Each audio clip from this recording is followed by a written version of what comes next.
తర్వాత మనకి ఈ కెమెరాలో ఉన్న వీడియో రికార్డింగ్ ఫీచర్స్ గురించి అయితే మాట్లాడదాము. నేను Insta360 X2 నుంచి యూజ్ చేస్తున్నా, XT యూజ్ చేసా, X3 యూజ్ చేసా, X4 యూజ్ చేసా.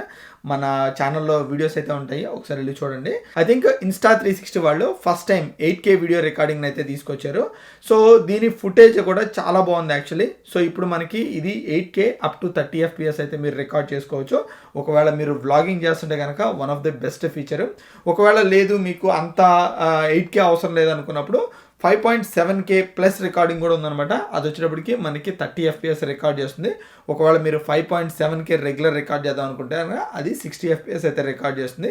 మీకు స్లో మోషన్ వీడియోస్ కూడా ఇందులో మీరు రికార్డ్ చేసుకోవచ్చు. ఒకవేళ మీరు సంథింగ్ లైక్ ఇంకా 4K వీడియో రికార్డింగ్ వెళ్తే కనుక మనకి 100 FPS వరకు అయితే మీరు ఇందులో రికార్డ్ చేసుకోవచ్చు. ఇందులో మీరు వీడియో రికార్డింగ్ చేయాలనుకుంటే కనుక 2 టైప్స్ ఉంటాయి. ఒకటి వచ్చి 360 degrees విచ్ ఈజ్ లైక్ మొత్తం అరౌండ్ 360 degrees రికార్డ్ చేస్తుంది.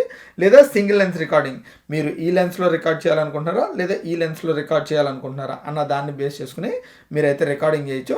సంథింగ్ లైక్ ఇది మనకి 360 degrees కెమెరా కింద వర్క్ అవుతుంది. At the same time GoPro camera ఉంటుంది కదా, సో అట్లాంటి కెమెరా కింద కూడా వర్క్ అవుతుంది. సో ఒకసారి ఇందులో ఉన్న వీడియో మోడ్స్ వచ్చి చాలా ఎక్కువ ఉన్నాయి. సో ఈ మోడ్స్ గురించి అయితే మాట్లాడుకుందాము.